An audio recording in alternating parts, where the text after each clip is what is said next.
আজকে হঠাৎ করে একটা মিস কল আসলো, তখন আমি বাথরুমে ছিলাম। বাথরুম থেকে এসে ফোনটা চেক করছি, দেখি তখন হোয়াটসঅ্যাপেও একটা মেসেজ এসছে।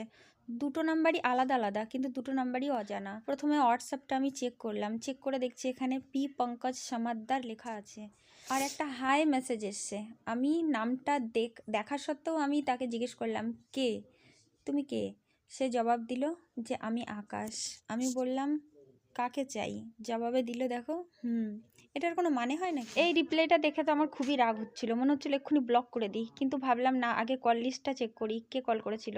কলটা চেক করলাম, দেখি ওখানে কল ব্যাক করলাম, কল ব্যাক করে জিজ্ঞেস করলাম কে, তো জবাবে দিল যে আমি পঙ্কজ। তখন বুঝলাম যে এই অন্য কোনো নাম্বার দিয়ে হোয়াটসঅ্যাপে কল মেসেজ করেছিল। তো দেখো তারপরে কি কি কথা হয়।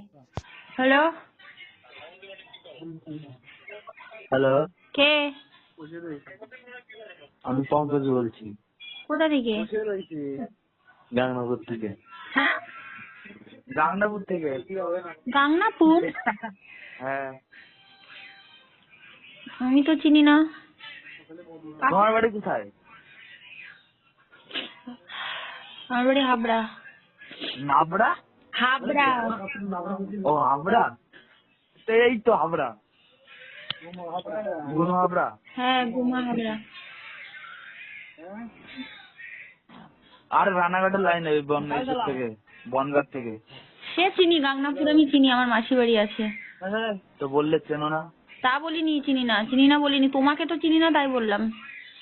ও, ও চিনে যাবে। কি করে চিনবো? কোথা পেয়েছো নাম্বার? কথা বলতে বলতে চিনবে। না, বলো না, নাম্বারটা কে দিয়েছে? আর আমার মোবাইলে ছিল না নাম্বারটা। এই ফালতু কথাটা অনেকের মুখেই শুনলাম, বলে মোবাইলে ছিল। মোবাইল কিনলে কি মোবাইলে অটোমেটিক নাম্বার সেভ থাকে নাকি? থাকতেই পারে, কেন না থাকতে কেন, পারে। সত্যি কথা বললে কি হয়?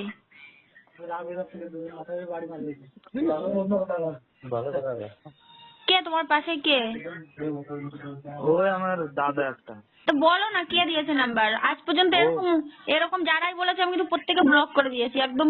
সত্যি কথা, তুমিও ট্রাই করে দেখতে পারো, হাজার হাজার লোক